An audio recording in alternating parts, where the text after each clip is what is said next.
आवडे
सुंदर ते ध्यान उभे विटेवरी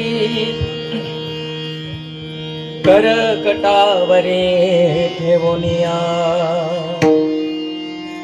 तुळसी हार आकाशे पितांबर आवडे निरंतर हेची ध्यान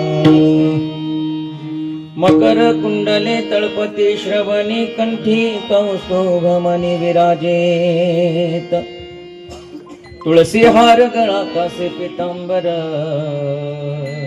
आवडे निरंतर हेची ध्यान तुका म्हणे माझे हेची सर्व सुख पाहिन श्रीमुख आवडीने तुळसी हार गळा कासे पितांबर आवडे निरंतर हेची ध्यान पंढरीच्या देव पंढरीच्या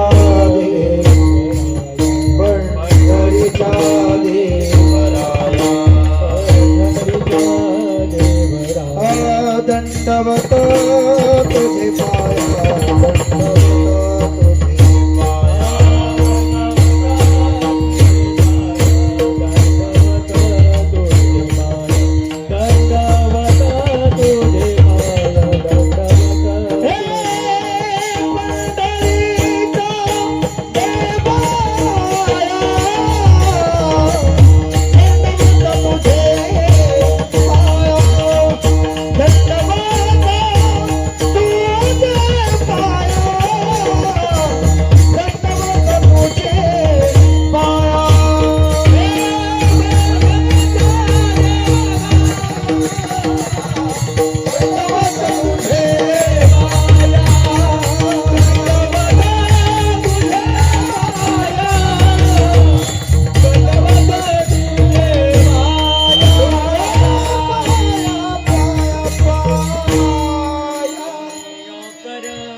तुमचे माईक लागले तुमची मजा आहे बाबा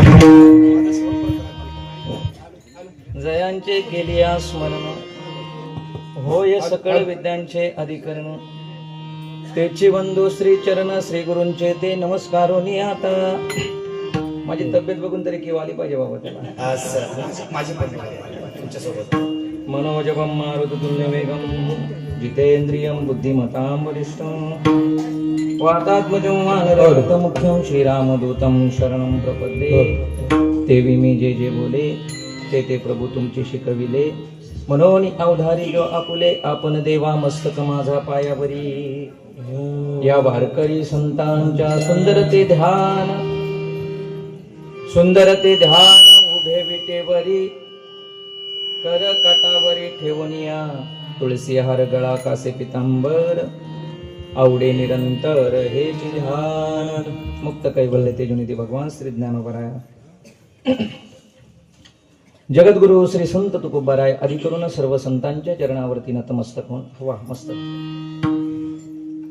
तुम्हा सर्व मायबाप श्रोत्यांना अभिवादन करून प्रस्तुत या कीर्तन रूपी सेवेकरता निवडलेला अभंग अखिल कोटी ब्रह्मांड नायक आणि या भूतळावर जन्माला आलेल्या जडजीवांचा उद्धार करण्यासाठी असे संत महात्मे, जगदवंदनीय देवमान्य संत सम्राट वैराग्यभूषण आणि या समाजाच्या जड उद्धारासाठी आपल्या देहाचीच नव्हे तर संसाराची राखरांगोळी करणारे असे सदेह वैकुंठाला जाणारे देवचे मान साधू संत श्रीमंत तुकोबराया.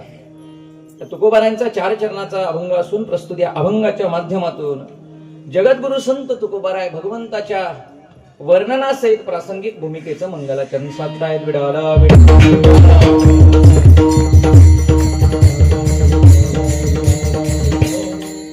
सेवेला सुरुवात करण्यापूर्वी अल्पसा परिहार देणं वक्त्याची इति कर्तव्यता आहे. तसं तर आम्ही नेहमी कीर्तनात सांगत असतो, आमच्या गुरुजींची आज्ञा आहे की कीर्तनकाराने समाजाच्या समोर बोलत असताना 4 भागांमध्ये विभागून बोलावं. गुरुजी सुरुवातीलाच कीर्तनकाराने प्रतिज्ञा करावी. काय प्रतिज्ञा करावी? उत्तर काले स्वकर्तव्यत्वेन निर्देशय असा प्रतिज्ञा. उत्तर काळामध्येच कीर्तनकाराने प्रतिज्ञा करावी. प्रतिज्ञा करावी नाम जे काय तासाभरात, 2 तासात, 1.5 तासात, पाऊण तासात, 35 मिनिटात जे काय बोलणार आहे त्या बोलण्याचा अगदी थोडक्यात अर्थ समाजाच्या समोर ठेवून नाम प्रतिज्ञा. आपण पाहून गेलो की प्रस्तुत अभंगातून जगद्गुरु श्री संत तुकोबराय भगवंताच्या प्रासंगिक मंगलाचरणाला सत्य झालेले आपल्याला पाहायला मिळतात. आपली प्रतिज्ञा संपली. विडाला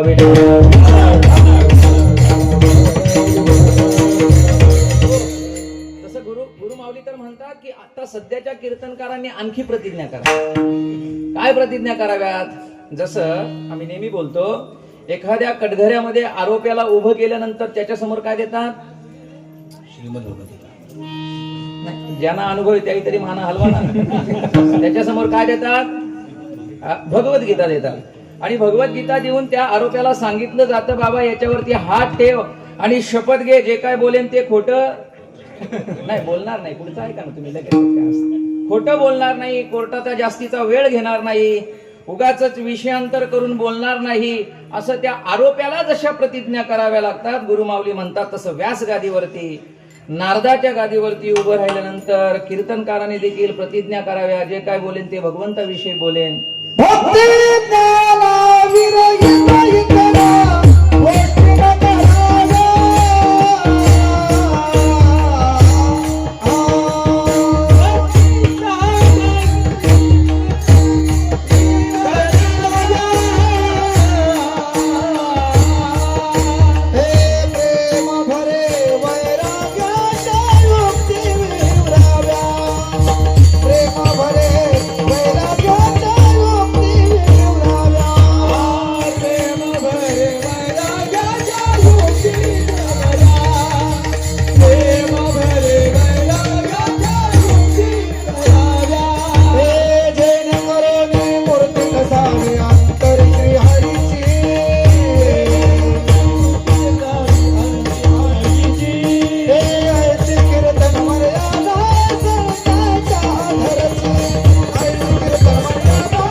कीर्तनामध्ये भक्ती, प्रेम, ज्ञान, वैराग्य या सगळ्या गोष्टींची मूर्तीच ठसावी असं जर वाटत असेल तर कीर्तनकाराने मर्यादा पाळली पाहिजे. मग काय करावं? बोलत असताना कीर्तनकाराने एकतर देवाचं बोलावं, सांगत असताना साधू संतांचं सांगतोय असं म्हणावं. मला सुचली म्हणून एखादी कविता कीर्तनात म्हणणार नाही, मला सुचला म्हणून एखादा शेर म्हणून दाखवणार नाही, मला वाटलं म्हणून बदलीचं कीर्तन भेटलं म्हणून काय झालं उगाच स्तुती करत बसणार नाही. अशा अनेक पद्धतीच्या प्रतिज्ञा कीर्तनकारांनी कराव्यात. माझा अधिकार नाही, गुरु माऊली म्हणतात. विडाला आणि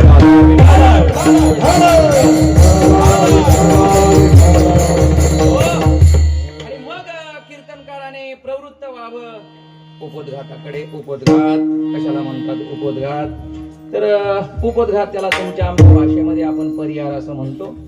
आता सध्या परिहार करायला गेलो तरी कीर्तन संपून जाईल. काय परिहार द्यावा?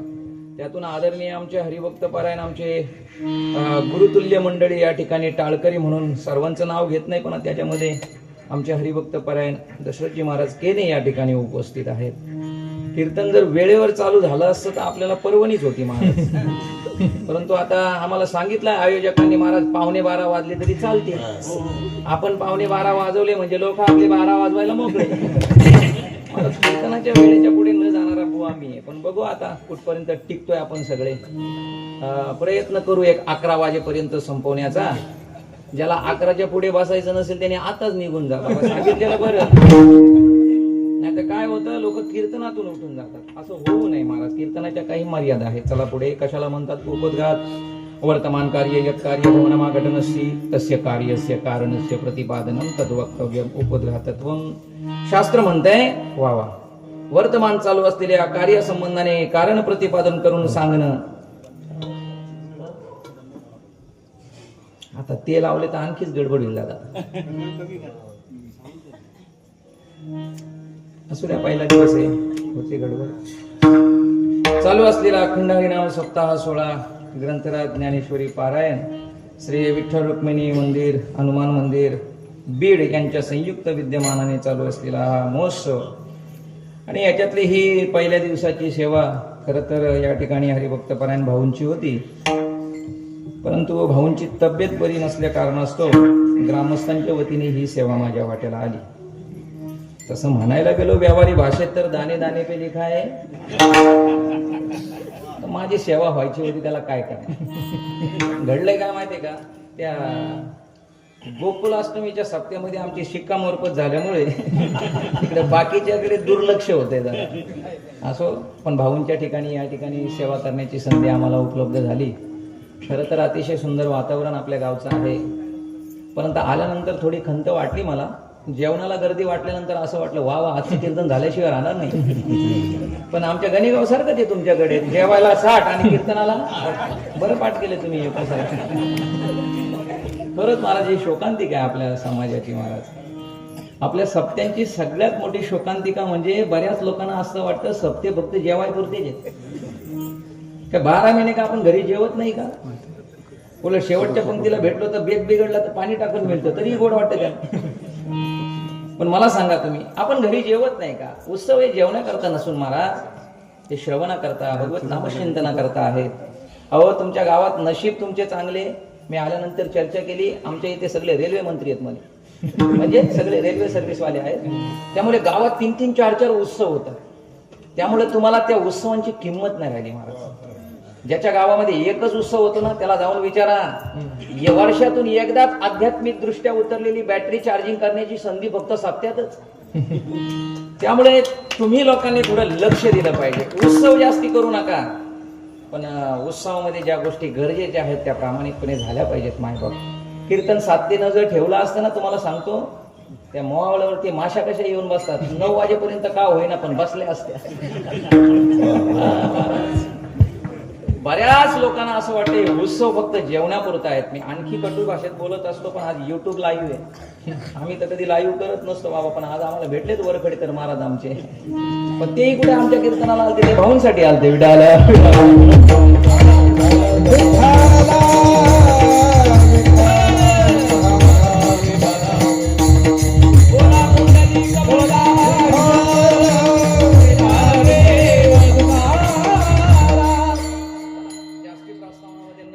बसलेल्या मंडळीला माझी विनंती असेल, आपण मोजकेच बसलेले आहात, माझ्या नजरेला पडाल इतकेच आहात. कीर्तन 11 वाजता सुटावा असं जर वाटत असेल तर मायबाप त्याच्या वेळेस भजन घेईल, त्याच्या वेळेस भजन करा. मायबाप उत्सव हे फक्त भजना करतात आहेत, कीर्तन फक्त श्रवणा करता नाही.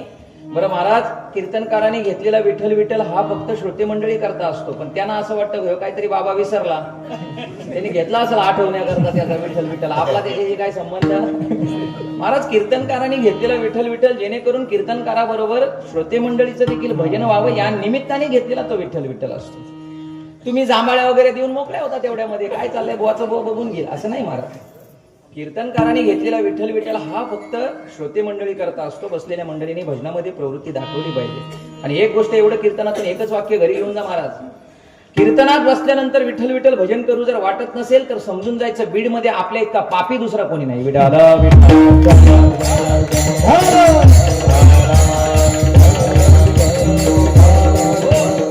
म्हणून भजनात उगाच बसू नये, कीर्तनात उगाच बसू नये, भजन करत जा महाराज. आणि वेळेवर कीर्तन सुटावं होता अगदी भजन करत जा.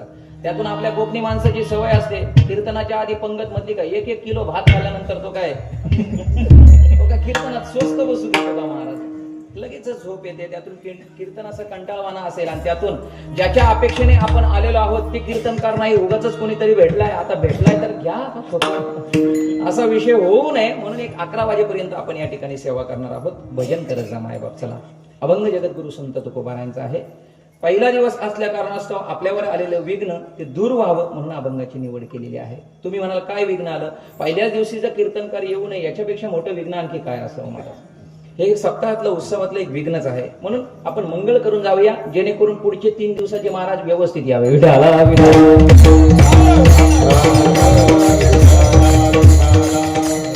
अभंगाचा विचार जर केला तर संप्रदायामध्ये सुंदर ते ध्यान हा अभंग कोणी गाथा घेऊन पाठ केलेला असावा एकही मालकरी तरी कमीत कमी होऊ नये. मला वाटत नाही सुंदर ते ध्यान हा अभंग कोणी समोर गाथा घेऊन पाठ केलेला असावा. कारण संप्रदायामध्ये आपल्या संप्रदायाची नियमावलीमध्येच हा मंगलाचरण म्हणून मानलेला अभंग आहे. तुम्ही सकाळी काकडा करा सुंदर ते ध्यान, तुम्ही संध्याकाळी हरिपाठ करा सुंदर ते ध्यान, तुम्ही कीर्तन करा पंचपदीमध्ये सुंदर ते ध्यान, तुम्ही जागर भजन करा सुंदर ते ध्यान, आहेच ना महाराज. मला वाटत नाही कोणी हा अभंग गाथा मालिका समोर घेऊन पाठ केलेला असावा. सहज कानावरती पडून पडून पडून पडून सहज सगळ्यांच्या पाठातला असलेला अभंग आहे. अभंग जरी पाठातला असला तरी पण याच्यावरती विचार करणारी फार थोडी मंडळी आहे. याच्यावरचा विचार आपण करणार आहोत. जगद्गुरु संत तुकोबारायांच्या प्रमुख 3 भूमिका आपल्याला अभंगातून पाहायला मिळतात. लक्ष माझ्याकडे द्या, तरच कीर्तन 11ला संपेल. ऐका, प्रमुख 3 भूमिका जगद्गुरु संत तुकोबारायांच्या अभंगातून पाहायला मिळतात. पहिलं म्हणजे जगद्गुरु संत तुकोबाराय प्रासंगिक भूमिकेचं मंगलाचरण साधताना आपल्याला पाहायला मिळतात.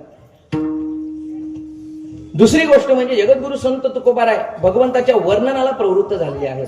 आणि तिसरी गोष्ट म्हणजे जगद्गुरु संत तुकोबाराय प्रस्तुत अभंगातून आपल्याला भगवंताचा परिचय करून देतात. विडाला विडाला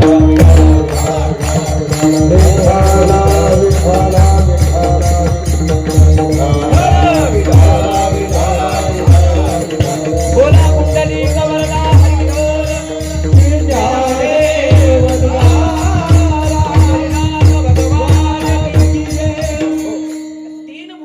जगद्गुरु संत तुकोबारायांचा विचार करायचा आणि कीर्तन संपवायचं महाराज. पहिलं म्हणजे प्रासंगिक भूमिकेचं मंगलाचरण सांगतायत. का मंगल करावं पहिल्या दिवसाच्या कीर्तनकारांनी? कारण संप्रदायाचं दंडक आहे, एकतर भगवंताचं नामचिंतन करावं किंवा भगवंताच्या स्वरूपाकरता प्रवृत्त व्हावं.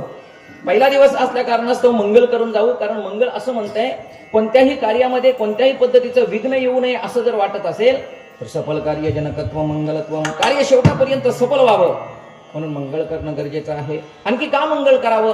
विघ्नध्वंस कारकत्व मंगलत्व, कार्यामध्ये कोणत्याही प्रकारचा विघ्न येऊ नये याच्याकरता मंगळ करावं.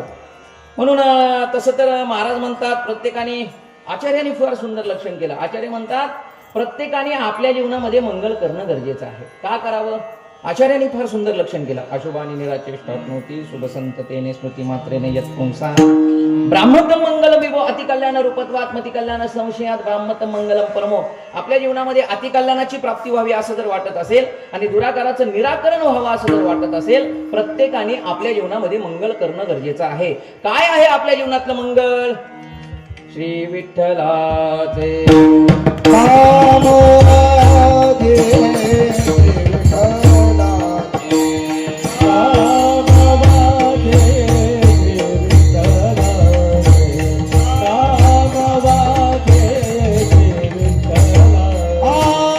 सकळ मंगळ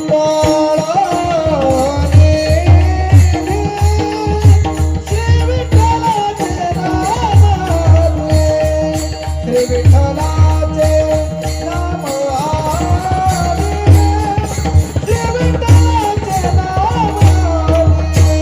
सकळ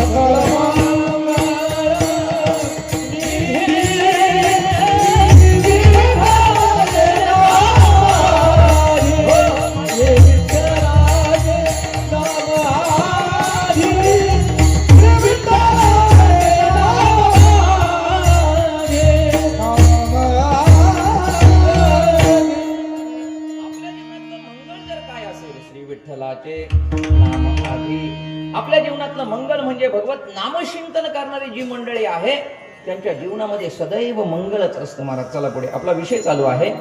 जगद्गुरु संत तुकोबाराय मंगळाकरता प्रवृत्त झालेले आपल्याला पाहायला मिळतात. बरं महाराज, कार्य शेवटापर्यंत सफल व्हावं तुम्ही मंगळ करताय, कार्यामध्ये कोणत्याही प्रकारचं विघ्न येऊ नये म्हणून तुम्ही मंगळ करताय, पण प्रस्तुत अभंगातून नक्की तुम्ही कोणतं मंगळ करताय? कारण शास्त्राने मंगळाचे काही प्रकार सांगितले. नमस्क्रिया रूप मंगळ, आशीर्वादात्मक मंगळ, वस्तुनिर्देश रूप मंगळ. कोणतं मंगळ करताय महाराज या ठिकाणी? नमस्क्रिया रूप मंगळ म्हणजे काय? स्वतः करता किंवा स्वशिष्य करता भगवंताकडे जवळ केलेली प्रार्थना, याला म्हणा नमस्क्रिया रूप मंगळ. आपण निकृष्ट आहोत, परमात्मा उत्कृष्ट आहे, ज्याच्या समोर आपण नतमस्तक होणार आहोत तो उत्कृष्ट आहे आणि आपण निकृष्ट आहोत अशी भावना या ठिकाणी प्रतीत होते. त्या ठिकाणी आशीर्वादात्मक मंगळ होत असतं. आणि जिथे सगुण किंवा निर्गुण परमात्म्याचं वर्णन केलं जातं तिथे वस्तुनिर्देश रूप मंगळ होत असतं. आणि प्रस्तुत अभंगातून जगद्गुरु संत तुकोबाराय वस्तुनिर्देश रूप मंगळाकडे प्रवृत्ती करतायत. विडाला विडाला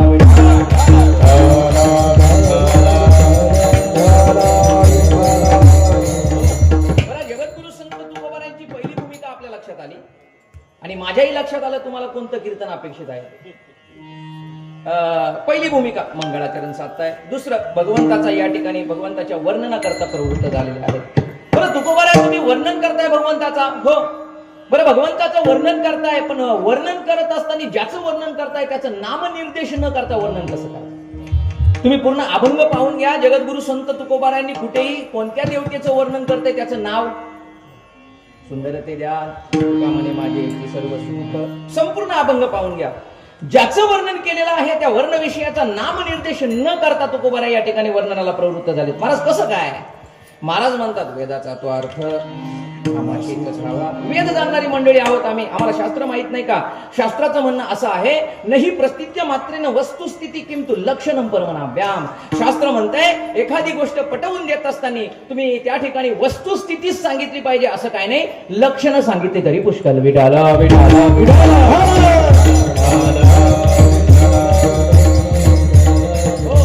आणि जगद्गुरु संत तुकोबाराय वर्णन करत असताना वस्तुस्थिती जरी मांडत नसले तरी प्रस्तुत अभंगातून जगद्गुरु संत तुकोबाराय लक्षण आणि मनस मात्र सिद्ध करतायत.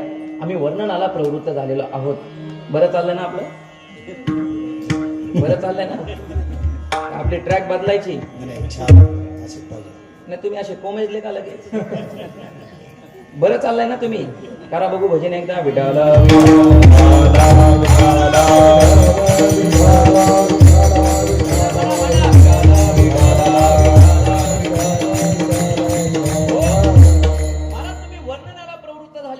वर्णविषयाचा नामनिर्देश न करता तुम्ही वर्णनाला प्रवृत्त झालेले आहेत. बरं तुम्ही शास्त्र जाणता म्हणून म्हणता, असं म्हणता की नुसती वस्तुस्थिती सांगता कामा नये, लक्षणं सांगितली तरी पुष्कळ आहेत. बऱ्याच गोष्टी लक्षणांवरून सिद्ध होत असतात. छोटंसं उदाहरण सांगतो तुमच्या लक्षात येईल. काय झालं, एका गावामध्ये एका व्यक्तीला सगळे मूर्ख म्हणून ओळखायचे, त्याची ओळखच मूर्ख म्हणून. आता दुसऱ्या कोणत्या गावातलं कशाला, आपल्या बीड गावातलंच पकडू फक्त, बरं का? नाही तर मला पण बराच प्रवास करायचा. समजा त्याने मूर्ख म्हणून ओळख गावामध्ये, सगळे भेटला समोर, त्याच्यापेक्षा वयस्कर असावा, त्याच्या समवयस्कर असावा, त्याच्यापेक्षा लहान जरी भेटला तरी त्यांनी म्हणावं काय मूर्ख माणूस आहे. बरीच लोक अशी समोर आल्यानंतर तोंडातून सहज निघतं काय मूर्ख आहे. कारण वागणंच असं असतं त्या लोकांचं. कधी कधी जाणीवपूर्वक त्यांना सांगावं लागतं, अरे बाबा माणसासारखा बोला ना तुम्ही, माणसासारखा सांगावं लागतं काही लोकांना. आणि मूर्ख म्हणून ओळख झालेली कंटाळला बिचारा म्हणे काय गावामध्ये राहायचं, लहाना मूर्ख म्हणतोय, मोठा मूर्ख म्हणतोय, आपल्या वर्गातलाही आपल्याला मूर्खच म्हणतोय, ज्याच्याबरोबर शिकलो, ज्याने मित्र म्हणून मानला तेही मूर्ख म्हणतायत, थांबायचं नाही बीड गावामध्ये. त्यांनी विचार केला बीड गाव सोडायचं. बरं निघाला, वैराग्य निर्माण झालं, निघाला, नाही थांबायचंच नाही गावामध्ये. जो चालत निघाला तुम्हाला सांगतो 200-400 किलोमीटर चालला. बरं कीर्तनात चालतो बरं का लवकर. 200-400 किलोमीटर चालून गेला, मागे वळून पाहिलं, बीडगाव दिसतंय का? आता अजिबातच नाही. आपल्या गाववाल्यांचा ना आपला काही संबंधच नको. जिथे आपली मूर्ख म्हणून ओळख आहे तिथे काय त्या गावामध्ये राहावं, ओळख पुसावी म्हणून हा 200-400 किलोमीटर 500 किलोमीटर चालून गेला. आता म्हणे जो गाव लागेल त्या गावामध्ये आपण जायचं आणि आपण तिथेच काहीतरी मिळेल ते काम करायचं, तिथेच राहायचं. सकाळी सकाळी त्या गावामध्ये जाणार, पण सकाळची वेळ होती. पूर्वीची लोक विधी करता सकाळी, पूर्वीचे सांगतोय बरं का, आमचे गुरुजी म्हणतात सध्या काळ बदलला आणि खरंच माणूस प्रगत झाला. कसा प्रगत झाला, कशावरून प्रगत झाला? तर म्हणे पूर्वी लोक घरामध्ये खायची आणि बाहेर जायची. आता म्हणे माणूस इतका प्रगत झाला, बाहेर खातो. आता पुढचं पण बोलूच का इतका, याच्यापेक्षा माणसाची काही जास्ती प्रगती होणार नाही. सकाळची वेळ होती आणि हा व्यक्ती त्या गावामध्ये प्रवेश करणार. विधी स्वच्छ करण्याकरता त्यांनी विहिरीवरती ते भांड्यातून पाणी काढलं आता विहीर होती, गावाच्या सगळ्या माता भगिनी तिथे विहिरीवरती पाणी भरण्याकरता येणार, माहिती आहे याला सगळं.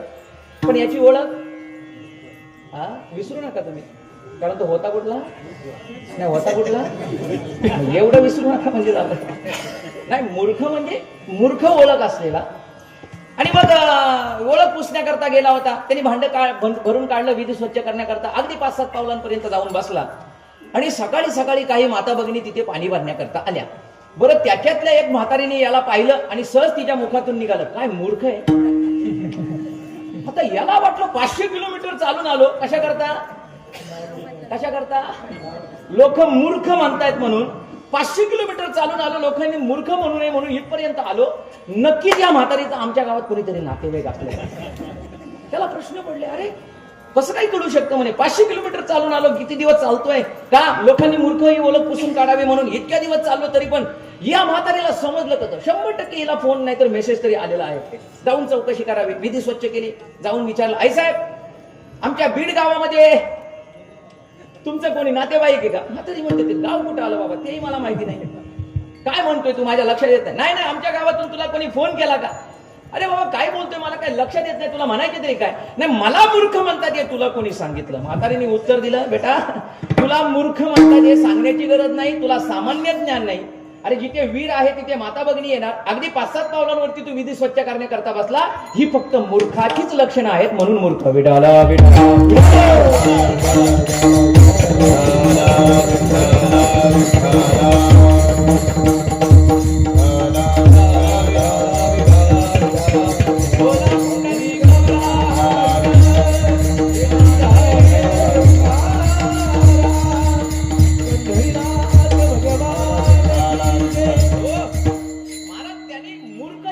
सांगण्याची गरज नाही, त्याच्या लक्षणांवरून सिद्ध होते तो मूर्ख आहे.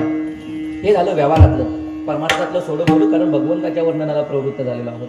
बघा, सुंदर असं लिंग आहे, कपाळावरती अर्धचंद्र धारण केलंय, त्याचबरोबर हातामध्ये त्रिशूल डमरू आहे, सर्वांना अतिप्रिय असलेला सर्प गळ्यामध्ये लटकवलेला आहे, आणि सुंदर असं लिंग बसलेलं आहे. वर्णन कशाचं आहे. हा मोहिलीकर बोला की. भगवान तुम्हाला सुलाव लटकवल्यासारखे काम होते, बोला ना, मोकळे बोला ना. कशाचं वर्णन आहे बरं, हे जाऊ द्या, हे कळालं तुम्हाला. सुंदर अशी 3 शिरांची मूर्ती आहे, स्वापत्तीचे श्वान पायाशी झुकलेले आहेत, कामधेनूसारखी सुंदर गाय मागे उभी आहे, आडवं त्रिशूल धारण केलेलं आहे. वर्णन कशाचं आहे. इतकं संस्कार झालेत महाराज आपल्यावरती. जरी नामनिर्देश नाही केलं, नुसती लक्षणं जरी सांगितली तरी तुमच्या लक्षात येते हे. तीन सिरे सात दया माझे दंड दया माझे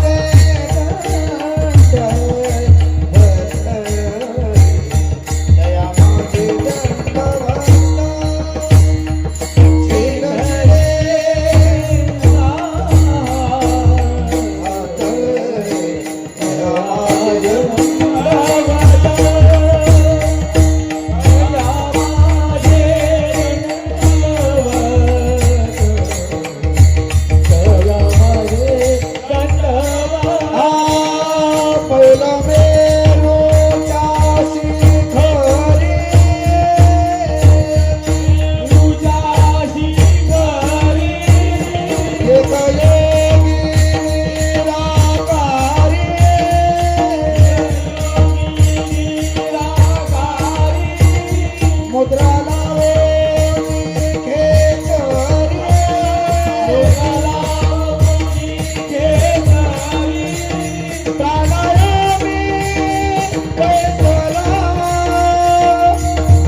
लक्षण नुसते सांगून जरी वर्णन केलं असेल तरी आपल्या लक्षात येतं हे वर्णन कशाचं आहे महाराज. वस्तुस्थिती सांगण्याची गरज नाही तुकोबाराय म्हणतात. आम्ही वर्णनाला प्रवृत्त झालेलो आहोत, नामनिर्देश न करता आम्ही वर्णन करताय. आता जास्ती उशीर जास्ती वेळ न घेता अभंगाच्या भूमिकाकडे येऊ. जगद्गुरु संत तुकोबाराय अभंगातली प्रमुख भूमिका जर आपण पाहायला गेलो तर या ठिकाणी आजच्या अभंगातून जगद्गुरु संत तुकोबाराय तुम्हा आम्हाला भगवंताचा परिचय करून देत आहे. परिचयाकरता भगवंताच्या परिचय करून देण्याकरता तुकोबाराय प्रवृत्त झालेले आपल्याला पाहायला मिळतात. पण तुकोबाराया ज्याचा तुम्ही आम्हाला परिचय करून देता त्याचा परिचय आम्हाला नाही का? ते ध्यान सुंदर आहे, ते करकटावरी आहे, ते विटेवरी उभं आहे, ते तुळशी माळ गला मकर सगळं आम्हाला माहिती आहे ना. तुम्ही आणखी आम्हाला वेगळा काय परिचय करून देताय? जो आम्हाला परिचय जो आम्हाला माहिती आहे तोच तुम्ही परिचय करून देताय. जगद्गुरु संत तुकोबाराय कदाचित आपल्याला सांगतील, महाराज तुम्हाला जो परिचय भगवंताचा आहे तो सामान्यत्वाचा आहे, त्याचा विशेषत्वाचा परिचय जर ऐकून घ्यायचा असेल तर आमच्याकडूनच ऐकावा लागेल. अभंगाचं प्रथम चरण. सुंदर ते ध्यान उभे विटेवरी. सुंदर ते ध्यान उभे विटेवरी. सुंदर ते ध्यान उभे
वाजवा ना आता एकदा टाळ्या.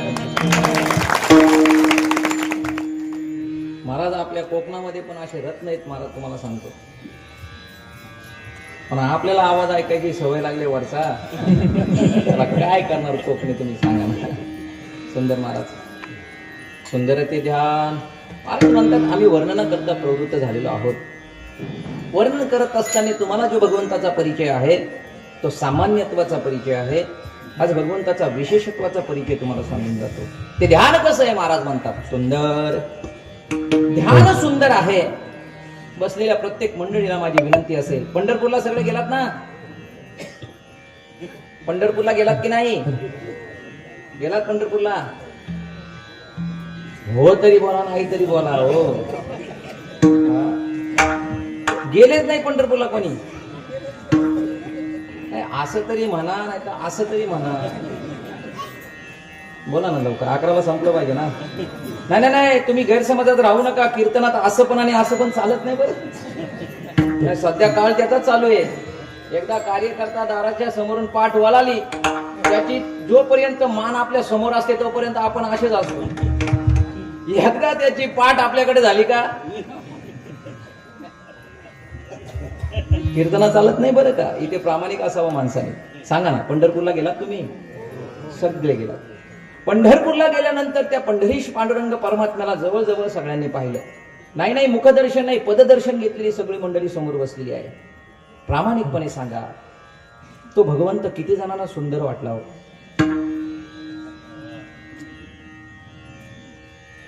खरं बोला.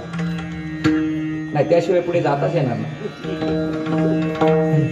बरं, ज्यांना ज्यांना सुंदर वाटला त्यांनी हात वरती करा. एकाला बोला ना तुम्ही. ज्यांना ज्यांना सुंदर वाटला त्यांनी करा ना बोटावरती. बाकी तुम्हाला काय वाटलं? तुम्हाला काय तुमचे तेच फक्त सुंदर वाटतात की काय? देव सुंदर वाटला की नाही? बघा बाकीच्या इकडे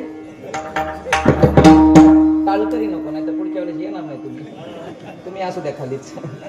जवळजवळ सगळ्यांना देव कीर्तनात बसून कसे खोटे बोलतात तुम्हाला सांगतो बघा मी आता. नीट आहे का महाराज? फार सुंदर आहे. भक्तिशास्त्राचं म्हणणं असं आहे, भक्तिशास्त्र म्हणतंय एकदा का पंढरीश पांडुरंग परमात्म्याचं दर्शन झालं आणि त्याचं दर्शन घडल्यानंतर भक्ताने त्याला पाहिलं आणि भक्ताला जर तो सुंदर दिसला तर त्या भक्ताची अवस्था अशी होते, तो भक्त फक्त एवढंच म्हणतो, देव माझा, मी देवाचा. त्या भक्ताची अवस्था काय होते? देव माझा आणि मी देवाचा. अशी अवस्था कोणाची होते? ज्याला तो सुंदर दिसला. आणि आजपर्यंत आपण देव सोडून बाकी सगळं माझं म्हणतो, त्या अर्थी आपल्याला देव सुंदर दिसला. आता बोला, किती जणांना सुंदर दिसला? बोटावरती करा. बाबा तुम्हाला तरी सुंदर दिसला? बाबांचा 7-12 काढून घ्या आपल्या नावाचं. आहे की नाही? अहो, त्या भक्ताची अवस्थाच अशी होते, तो म्हणत नाही गाडी माझी, बंगला माझा, पोरं माझी, बायको माझी, घर माझं, जमीन माझी, गाव माझं. तो काहीच म्हणत नाही. कीर्तन माझं, पकवाज माझी, पेटी माझी, मी पेटी मास्टर, मी कीर्तन का, काहीच म्हणत नाही. तो फक्त एवढंच म्हणतो, फक्त आता मी देव पाहावयासे गेलो. मला त्या भक्ताची अवस्था अशी निर्माण होते का एकदा का तो पंढरीश पांडुरंग परमात्म्यात त्याला सुंदर दिसला तर तो देवा व्यतिरिक्त दुसरं कोणाला माझं म्हणत नाही. आणि आजपर्यंत आपली ती अवस्था झाली नाही, त्या अर्थी आपल्याला देव सुंदर दिसला नाही. तुकोबाराय म्हणतात, हाच तर विशेषत्वाचा परिचय करून द्यायचे. विडाला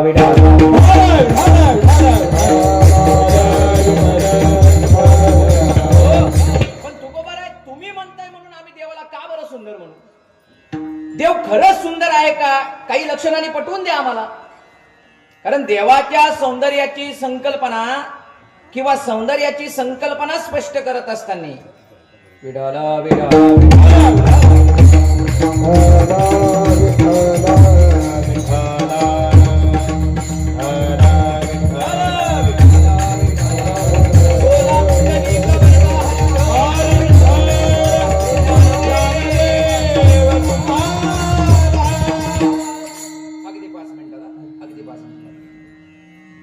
देव सुंदर आहे तुम्ही म्हणताय म्हणून आम्ही का मान्य करू? सौंदर्याच्या संकल्पनेतून ते स्पष्ट होतंय का? कारण सौंदर्याची संकल्पना 3 गोष्टीतून स्पष्ट होते. बोला. 1 रूपता सौंदर्य, 2 गुणता सौंदर्य, 3 स्वभावता सौंदर्य. फार विचार करण्यासारखा विचार आहे महाराज. परंतु आपली वेळ संपत आली. काय सांगावं आणि काय सांगू नये हा पण प्रश्न पडलाय माझ्यासमोर. त्यातून गुरुजी आलेले आहेत. गुरुजींनी माईक मध्ये अनाउन्समेंट केली की बाबा आजचे दिवसच आहेत. त्यामुळे इथे आल्यानंतर तुम्हालाही काहीतरी मिळालं पाहिजे. आता कीर्तन घाटावरती गेल्यानंतर तुम्हाला सांगतो, गुरुजी तुम्हाला अनुभव सांगला, 9 ते 11चं कीर्तन असेल तर 8:45 विना उभा राहतो. आणि मग ती पंचपदी 15 मिनिटं रंगून 9 वाजता कीर्तनकाराच्या गळ्यामध्ये विना येतो. आणि मग ज्याला 2 तास कीर्तन करायची सवय नसते त्याला घाम फुटतो. आता 2 तास कसे लागवायचे? नाही, बऱ्याच जणांना प्रश्न पडतो असा. मग या चाली म्हणा, त्या चाली म्हणा, असं करा तसं करा. माईक वरती तुंतुनच येते. लावलेलं असतं ना विना, त्याला तुंतुन समजून ते कानाला लावून बसा उगाच. असे बघितले बुवा आम्ही, असे बघितले बुवा. मागून 50,000 घेतात पण त्या विण्यावरती 5-5 मिनिटं 10-10 मिनिटं घालवतात. त्यांनाही वेळ घालवायचा असतो. कोकणी येडे आलेला पैसा कुठेतरी घालवायचा. मला आमचे गुरु माऊली म्हणतात, कीर्तनाचा पैसा मागून घेणारा जो आहे त्याने किती जरी देव उकळून पिला तरी तो 100% नरकात. विडाला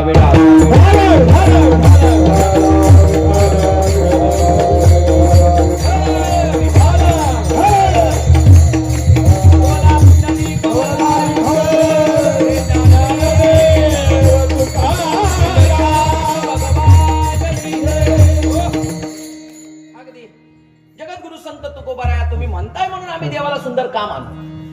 तुम्ही विशेषत्वाचा परिचय करून देता तर त्याची सौंदर्याची संकल्पना स्पष्ट करा ना. रूपता सौंदर्य, गुणता सौंदर्य, स्वभावता. काही काही लोक रूपाच्या बाबतीत सुंदर असतात, असे रूपवान असतात, त्यांना पाहिल्यानंतर आपण म्हणतो काय सुंदर आहे. माझ्याकडे पाहिल्यानंतर पण बरीच लोक अशी म्हणतात. तुम्ही हसताय का? तुम्हाला काय वाटत नाही का मी सुंदर आहे? तुम्ही एवढे खटकतून हसले म्हणजे तुम्हाला काय संशय आहे का? मला काही काही लोक खरंच मारत, इतके सुंदर असतात दिसायला, त्यांना पाहिल्यानंतर असं वाटतं काय सुंदर आहे, काय सुंदर आहे, पाहत राहावं असं वाटतं त्यांना. रूपता सौंदर्य. थोडं वेगळं बोलू का? समजा एखाद्या तरुण मुलीचं लग्नाची चर्चा घरामध्ये चालू झाली. ती लग्नाची चर्चा चालू झाल्यानंतर तिने जर ते ऐकलं आपलं लग्न होणार आहे, तिच्या मनामध्ये आपल्या नवऱ्याविषयी संकल्पना चालू होते, तो कसा असावा. मग पहिल्यांदा तिला असं वाटतं काळा काळा कुट्टा असावा, असं वाटतं तिला. ढेबऱ्या पोटाचा असावा, आणखी बोलू शेंबड्या नाकाचा असावा. काय वाटतं हो तिला पहिल्यांदा तिला काय वाटतं? पहिली तिची संकल्पना अशी असते, गोरा गोरा. बोला ना तुम्ही, गोरा गोरा. माझ्या माता भगिनी तुम्ही तरी बोला ना. पहिल्यांदा तिला काय वाटतं? गोरा गोरा. विश्वास होता तुमच्या? गोरा गोरा आपल्याकडचा शब्द आहे ना, बोला ना तुम्ही. काय मला कोणती आणताय? पान असावा. कसा असावा तो? गोरा गोरा पान असावा, असं प्रत्येक मुलीला वाटतं. कोणत्या मुलीला वाटतं काला नवरा मिळावा म्हणून? प्रत्येकीला असं वाटतं गोराच मिळावा. मग मला सांगा, प्रत्येकीला जर गोरा मिळावा असं जर वाटत असेल तर याचा अर्थ काय होतो? गोरा तो सुंदर. सहजच आहे ना. रूपाच्या बाबतीत विचार करायला गेलो तर गोरा तो सुंदर हे जर असेल, चला पंढरपूरला परत राहा पांडुरंग परमात्म्याच्या समोर उभे. किती जणांना गोरा वाटला? अहो तुम्हालाच काय, आमचे संत महात्मे सांगतात आताचा काला नाहीये, ठाई चाची काला, अनादी बहु काळा. हा आतापासूनच काळा नाहीये म्हणे, अनादी काळापासून हा काळाच आहे. हा गोरा तरी कधी होता गोरा. याचा अर्थ रूपाच्या बाबतीत देव सुंदर. व्यावहारिक भाषेत चाललंय बरं का. तिकडे चिंतनाकडे जाऊ नका, नाही तर लय वेगळं वळण मिळेल. आणि मग रूपाच्या बाबतीत देव सुंदर नाही. तुकोबारा देव तुम्हाला सुंदर वाटतो कसा काय? तुकोबारा म्हटले 11 वाजले पुढचं सांगितलं असतं तुम्हाला. 11:15 पर्यंत काय फरक आहे? चिंतन चाललंय. 11:15 नाही झालं तर मग पूर्णच होईल 12 वाजेपर्यंत. आदलं मधलं नको ना. नाही आदलं मधलं नको. मग झालं तर मग पूर्ण 12, नाहीतर मग 11च चालेल. 12 तुम्ही पण तयारी करू नका. नाही मीच थांबतो 11:30 विठाला.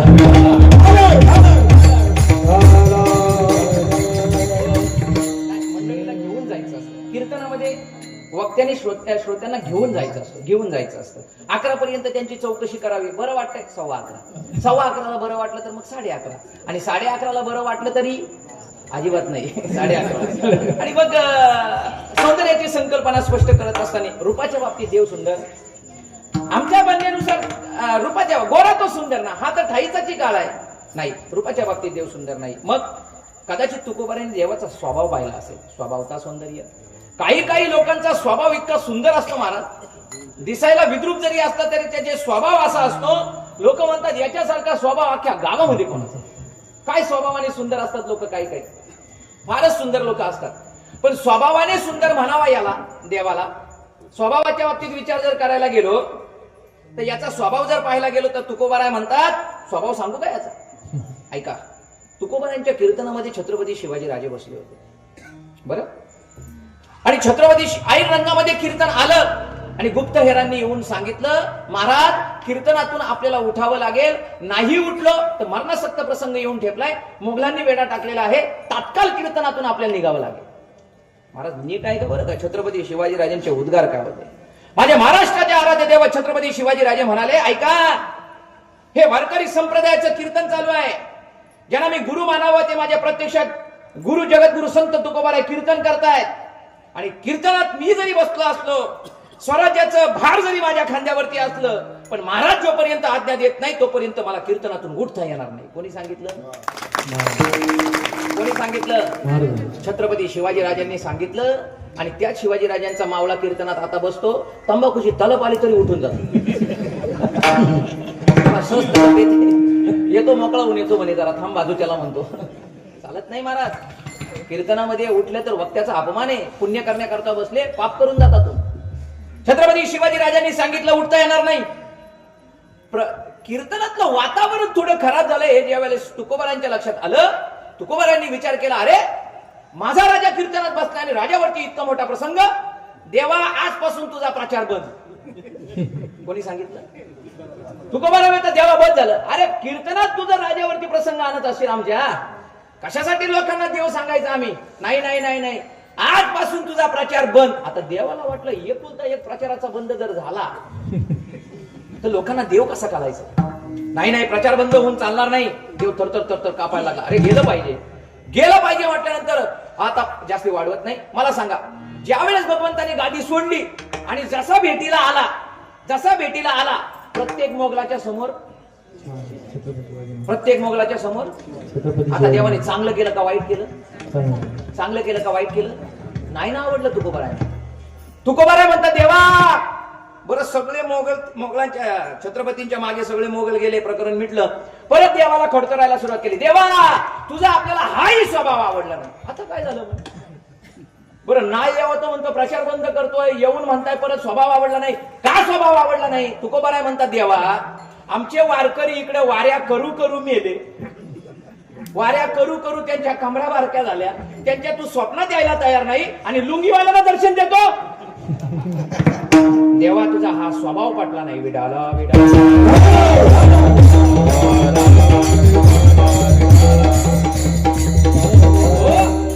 किती स्वभाव सांगावा याचा? बक्तारा के पायापाशी काय स्वभाव सांगावा याचा? बरं याच्याकडे स्वभावता सौंदर्य नाही. बरं तुकोबाराय तुम्हाला गुणता सौंदर्य दिसलं का?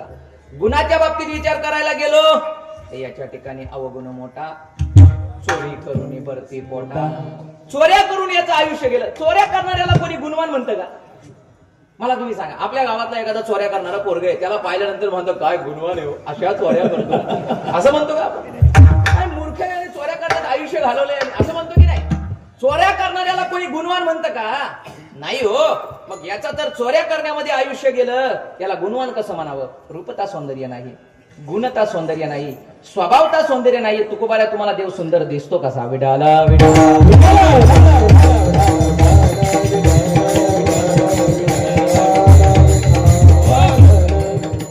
सुंदरच आहे महाराज. आता जास्ती वाढवत नाही, संपवत घेतो, आवर्त घेतो. सुंदर या पदावरतीच अडकून राहू नाही तर आपण देव सुंदरच आहे महाराज, पण त्याचा विशेषत्वाचा परिचय आपल्याला नसल्यामुळे तो आपल्याला सुंदर दिसत नाही. आपल्या तर्क कुतर्क आपल्यातून त्याच्यातून निघत राहतात का?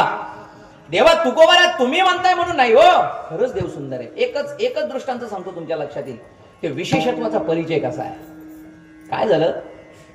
बादशाने बिरबलाला सांगितलं, बिरबला नगरातला सगळ्यात सुंदर मुलगा घेऊन ये.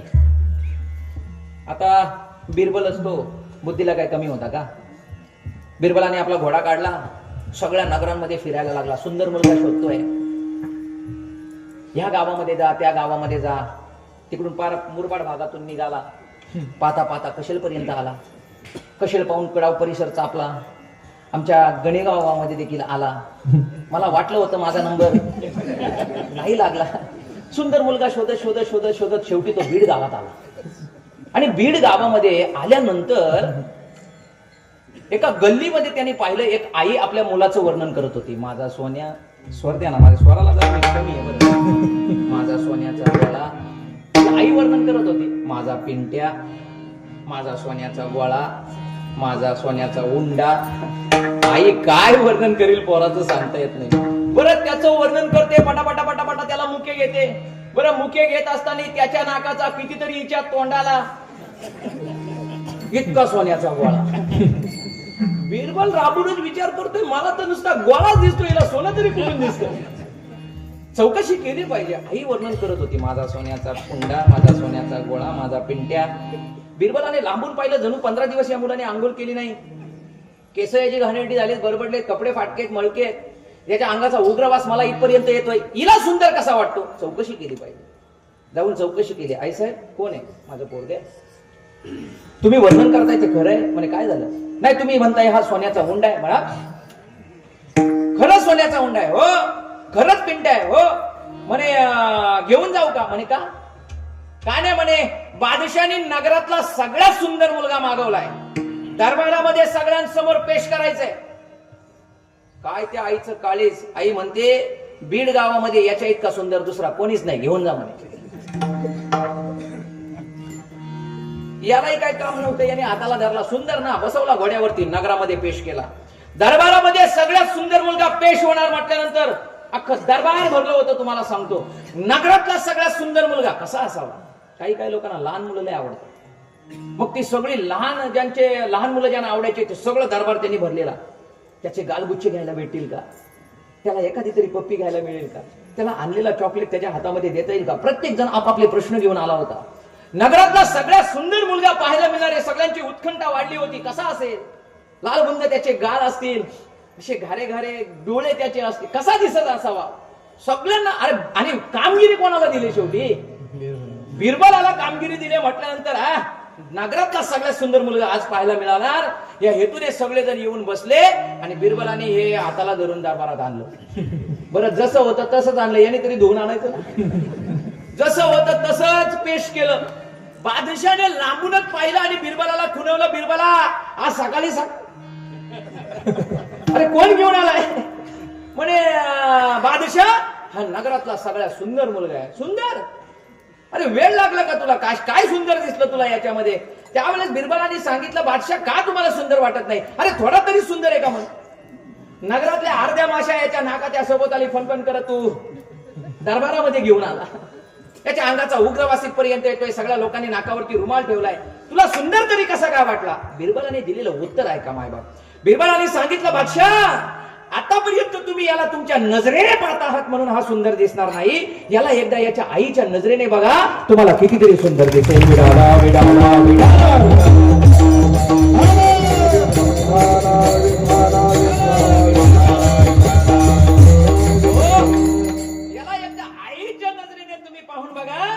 हा सोन्याचा गोळा तुम्हाला दिसल्याशिवाय राहणार नाही. मायबाप तो सुंदरच आहे, पण त्याला पाहत असताना आम्ही आमच्या नजरेने पाहतो. एकदा त्याला साधू संतांच्या नजरेने बघा, देव सुंदरच आहे. राजसा सुकुमार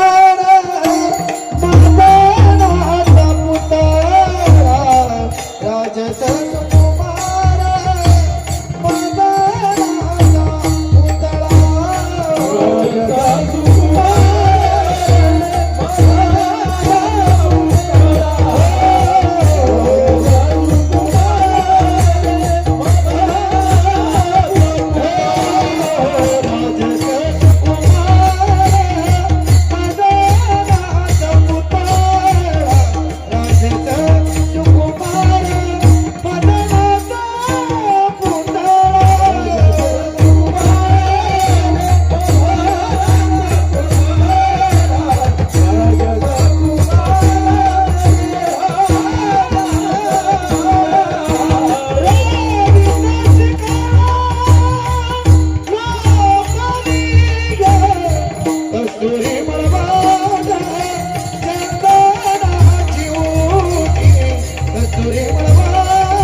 सांगावं लागतं त्यांना. पुढच्या वेळेस बरोबर टाळ्या वाजवतात.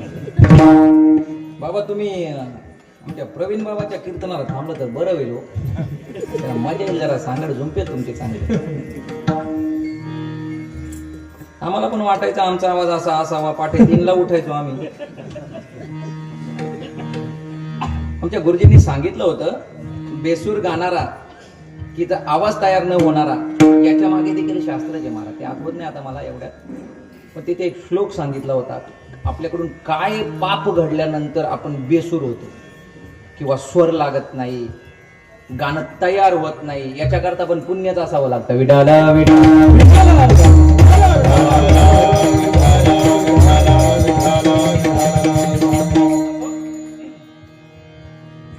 राजा सुकुमार मदनाचा पुतळा कसा आहे, गुरुजींनी दिलेल्या प्रमाणावरती थोडं बोलतो. तो इतका सुकुमार आहे, मदनाचा पुतळा आहे. महाराज ते मुक्तकेशी नावाची, सगळ्यांना कथा ज्ञात आहे. त्या मुक्तकेशी नावाच्या स्त्रीला गर्व झाला. तिला असं वाटायचं माझ्या इतकी सुंदर दुसरं कोणीच नाहीये, आणि खरंच सुंदर होती. असं म्हणतात त्यांनी पानाचा विडा जर खाल्ला तर तिच्या घशातून उतरणारा लाल रंग तो दिसायचा म्हणे, इतकी सुंदर होती. आणि मग त्या मुक्तकेशीला तिच्या मैत्रिणी म्हणायच्या, अगं चल ना कधीतरी त्याच्या दर्शनाला. ती म्हणायची अजिबात येणार नाही. अगं काय येत नाही, तो इतका काळा, मी इतकी गोरी, बरं त्याच्या दर्शनाला गेलो आणि त्याची सावली माझ्यावर पडली मग. कोण म्हणायची? गर्व झाला होता तिला तिच्या सौंदर्याचा. एक दिवस मैत्रिणीने फसून नेली. फसून नेल्यानंतर नाईला झाला, आता आलेच आहे तर घेऊन जाऊ दर्शन. मुक्तकेशीने दर्शनाकरता समोर गेली. मायबाप नीट आहे का? मुक्तकेशीने भगवंताच्या चरणाला स्पर्श करण्याचा प्रयत्न केला. स्त्रियांना नख वाढवायची सवय असते असं म्हणतात. आणि मग तिच्या बोटाचा फक्त नखाचा स्पर्श पायाला झाला. पूर्ण हाताचा स्पर्श न होता फक्त नखाचा स्पर्श झाला आणि भगवंताच्या पायातल्या रक्ताची चिरकाली तिच्या अंगावरती उडाली. मायबाप इतका सुकुमार. आणि आजही तुम्ही पाहायला गेले तर पंढरीश पांडुरंग परमात्म्याच्या पायाला जो खड्डा पडलाय तो दुसरा तिसरा कशाचा नाही, तो त्याचाच आहे महाराज. देवाने तिला सांगून दिलं, तुला वाटत असेल तू सुंदर आहे, पण माझं वर्णन करत असताना राजा सुकुमार मदनाचा पुतळा रवी शशिकला इतका सुंदर आहे, इतका सुंदर आहे. बरं हा सुंदर का आहे? एकच संकल्पना सांगतो, का सुंदर आहे? कारण देवाच्या सौंदर्याला देशता आणि काळता बाधा निर्माण होत नाही. बघा, इतर प्रत्येक वस्तूला देशाच्या बाबतीत आणि काळाच्या बाबतीत सौंदर्याला बाधा निर्माण होते. देशाच्या बाबतीत विचार करायला गेलो, आपल्या इकडूनचा नेपाळमध्ये गेला तर तिकडे जेवढा नाग बसका तितका सुंदर, आणि आपल्याकडे नाग बसला असलेली पोरगी असली तर तुमचं आमचं जमणार नाही, कारण पोरीचं नाक कसं आहे? पोरीचं नाक कसं आहे? असं म्हणतो काय आपण? हा बोला बोला बोला चौदार बाबा, कसं आहे? बोला ना, एवढं काय लाजताय तुम्ही? पोरीचं नाक बसलेलं आहे म्हणे, आम्हाला पोरगी पसंत नाही. नेपाळमध्ये जेवढं नाक बसलेलं तेवढा सुंदर.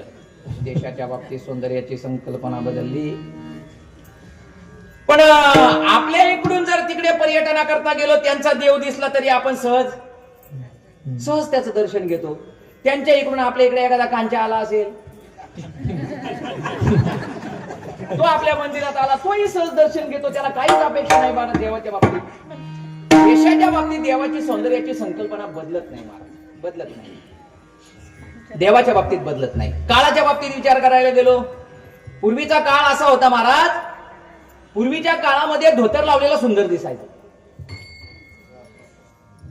जागे आहात ना तुम्ही? आता आमच्यासारखा एखादा धोतर लावून निघाला का गावाच्या एखाद्या कोपऱ्यातून आवाज येतो, बा आज कोणत्या गावाला टाळ कुठणार? म्हणजे आमचे टाळ वाजवणे नाही, मी आमच्या गावचं नाही सांगत बरं का, समजून घ्या. आता तुम्हाला समजलं असेल तर बरं. महाराज कोण कधी धोतर, पूर्वीच्या काळामध्ये धोतर, बरं महाराज त्यातून धोतराचे काही प्रकार होते. तेव्हा आमचे गुरुजी सांगतात ते म्हणे ब्रेसलेटचा धोतर असायचा. आता काय प्रकार आपल्याला माहिती नाही बरं का. मग तो धोतर लावलेला एखादा तरुण, बरं महाराज सध्याच्या काळामध्ये तरुणांनी धोतर लावायचं म्हणजे कठीणच आहे. तात्यांनी सांगितलेलं कीर्तनात, म्हणजे मुंबईला एकदा कीर्तनाला गेलो, रेल्वेने प्रवास, धोतर लावून बुवा म्हणे मला मुलुंडला उतरायचं होतं, म्हणून ठाण्याला लोकांनी सांगितलं महाराज जरा बाहेर निघा. पुढचं सांगूच नको का? जाऊ द्या, नाही सांगत. कळलं तुम्हाला कधी नाही मला धोतर सध्याच्या काळामध्ये. सध्या बाकीच्यांचं कशाला, माझं सांगतो. नवीन नवीन आळंदीला गेलो मी, आता विषय निघाला म्हणून थोडं घेतो बरोबर का. नवीन नवीन आळंदीला गेलो आणि मग आळंदीला गेल्यानंतर त्यावेळेस असं वाटतं गावकऱ्यांना समजलं पाहिजे आपण आळंदीला शिकतोय. मग पहिल्यांदाच गावाकडे येण्याची वेळ आली. आळंदीतून धोतर लावून निघालो. का? तालुक्यातून गेल्यानंतर चार चौघ विचारतील महाराज कुठले, काय काय कसं, बरं वाटेल जरा. मग त्यावेळेस फक्त भगवद्गीतेची संहिता झाली होती. ती संहिता भगवद्गीता त्या बॅगेमध्ये टाकली. बरं, बॅग नुसत्या गीतेने भरत नाही म्हणून एक ब्लँकेट चेपला त्याच्यात आणि ती बॅग घेऊन निघालो. सकाळची 9:05 ट्रेन हैदराबादवरून निघाली पुण्या स्टेशनवर. हैदराबाद एक्सप्रेस, बरोबर ना? नाही, तुम्ही रेल्वेवाले, तुम्हाला सगळं माहिती आहे. नशीब खरं बोललो. हैदराबादच्या ट्रेनला बसलो आणि निघालो पुण्यावरून. बरं, ती गर्दी आहेत की तुम्हाला सांगतो. जनरलचं तिकीट, बरं जनरलचं तिकीट माझ्याकडे, बॅगेमध्ये काय 2च वस्तू. बरं, जागा उभं राहिला नाही म्हणून मी आपली ती बॅग डोक्यावर घेतली. बराच वेळ घेऊन कंटाळलो, ठेवायची कुठे, डोक्यावरती घेतली. त्याच्यातून एक महाराष्ट्रीयन माणूस वरती बसलेला. लोणावल्यापर्यंतचा प्रवास एकदम चांगला झाला, गर्दीत का होईना पण चांगला झाला. आलो डोक्यावरती बॅग घेऊन. लोणावल्यामध्ये परत एक गर्दीचा लोट आला आतमध्ये. त्याच्यातला एकाने माझ्या काष्टात पाय टाकला. मला तुम्हाला सांगतो, हसता काय, ज्याची फजिती होती त्याला विचारत नाही. आणि मग त्याने धोतर जो घेतला तो घेऊन गेला त्या डोर. मला काय पत्ताच नाही ना गर्दीमध्ये काय झालं. मी आपली बॅग घेऊन, महाराष्ट्रीयन माणूस वरती बसलेला, तो म्हणतो महाराज सांभाळा. मी म्हटलं भगवद्गीता ना ब्लँकेट आहे, अजिबात जाऊ देत नाही. मला वाटलं बॅग बोलतो, अजिबात जाऊ देत नाही. महाराज सांभाळा. मग काय झालं, मागे एकदा बघा, मागे पाहिलं जरूर काय धोतर सुकट ठेवलं. हा सगळे. आणि मग आता करायचं काय, बरेच अण्णा होते लुंगीवाले. मी गाठ सोडली, तुम्ही अण्णा, मै बी अण्णा. निघालो कर्जत पर्यंत. महाराज तिथून शपथ घेतली, बाबा परत धोतर लावून. मला समजलं आता तुम्हाला 12 कसे वाजवायचे. मला सांगा ना, तुम्ही सांगा ना. धोतर सध्याच्या काळामध्ये धोतर फार कठीण विषय. आणि सध्या धोतरांचा आणि सगळ्यात जास्ती वाद जर कोणाचा असेल तर तो कुत्र्यांचा आहे. एकदा का गावात धोतरवाला शिरला, कुत्र्यांना असं वाटतं आलं यम. त्या गावांना एकदा मी कीर्तन केलं, कुत्रा माझं मागून काष्ट पकडलं. मी म्हटलं मागून कोण चेष्टा करतो. वळून पाहिलं तर कुत्र. आणि तुम्हाला देवा शपथ सांगतो, मी माझ्या वडिलांनंतर कुत्र्याला जास्त घाबरतो. कुत्रा मला अजिबात, ज्या घरात पाठी दिल्या मी तर जातच नाही आतमध्ये. काय कधी चावेल सांगता येत नाही. कोणी इंजेक्शन, सगळी पोरं निघून गेली. आमचे महेश महाराज वगैरे सगळे, राहुल महाराज वगैरे होते. त्यांना विचारा कधीतरी, मी खोटं बोलत नाही. मी त्या कुत्र्याला बोललो, बाबा सोड, कशाला फजिती करतो बुवाची, बरं फेटा माझ्या काकेमध्ये, बोला फेटा घे. कुत्रा सोडायला तयार नाही. शेवटी मी गाठ सोडली, बाबा तुला धोतर घेऊन. त्या धोत्राची भैरवी तिथंच झाली. मला धोत्राचं सध्याच्या काळामध्ये फार कठीण आहे, कठीण काळ आहे. धोतर लावून प्रवास करणं, बाहेर फिरणं, लोक कोणत्या नजरेने. बरं, धोतर लावलेला एखादा बसमध्ये, ट्रेनमध्ये बसलेला दिसला की शिक्षित लोकांना धोत्रवाली सगळी अशिक्षितच वाटतात. कोण कधी कसा अपमान करेल सांगता येत नाही. वेगवेगळ्या पद्धतीचे अनेक अनुभव येतात महाराज. फार कठीण काळ आहे. आणखी सगळ्यात मोठा कठीण काळ सांगू का, धोत्रावाला पोरगाच नको पोरगी म्हणते. लग्नच होत नाही बुवा लोकांची, तुम्हाला सांगतो. तुम्ही म्हणा असं कसं बोलता बुवा, आम्हाला तर असं समजलंय मालकरी लोकांनाच भेटते म्हणून आम्ही माला घालायला लागलो. आम्ही तुमच्याकडे व्हॅकन्सी आहे म्हणून तिकडे पाहायला लागलो, तुम्ही असं कसं काय बोलता. महाराज कठीण आहे सध्याच्या काळामध्ये मुलांचं. जाऊ दे, आपला विषय भरकडतोय, आपला वेळ कमी आहे. काय विषय चालू होता आपला. पूर्वीच्या काळामध्ये काळाच्या बाबतीत देवाचं सौंदर्य बदलत नाही. पूर्वीच्या काळामध्ये धोतर लावलेला सुंदर वाटायचा. सध्याच्या काळामध्ये धोतर लावलेला सुंदर वाटत नाही. मग आता एखाद्या तरुणाने नवीन जीन्स आणली आणि ती जीन्स घातली. बरं, ती नवीन आणलेली जीन्स फाडून घातली तर अति सुंदर, त्याच्यापेक्षा सुंदर. आणि ती जीन्स घातली, त्याच्यावरती एखादा टी शर्ट घातला, हातामध्ये एखादा वॉच, कॅप, मित्राचा घाणेरडा उसना आणलेला घाणेरडा वास मारणारा सॉक्स त्याच्यामध्ये घातला. याचे शूज त्याला, त्याचे शूज त्याला, ते घातले. आणि बुलेट गाडी म्हणा किंवा एखादी चांगली मागण्यातली गाडी म्हणा, चाराने कमवायची अक्कल नाही, बापाच्या जीवावर आग्रह करून घ्यायची. आणि मग एखादा तरुण असा निघाला की आपण म्हणतो वाह काय सुंदर दिसतोय, काय सुंदर दिसतोय. महाराज दृष्टांत सोडा, सिद्धांतावरती या. मला प्रामाणिकपणे सांगा, 700, 750, 800, 900 वर्षापूर्वी आमच्या ज्या साधू संतांनी भगवंताला पाहिला तो धोत्रावरतीच पाहिला महाराज. 300, 350, 400 वर्षापूर्वी ज्या साधू संतांनी पाहिला तो धोत्रावरतीच पाहिला.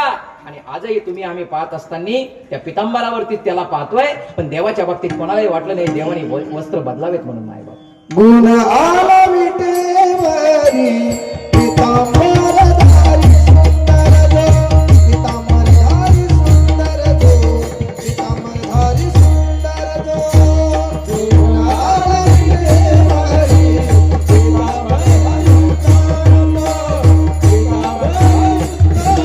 जो, पितांबरधारी सुंदर जो,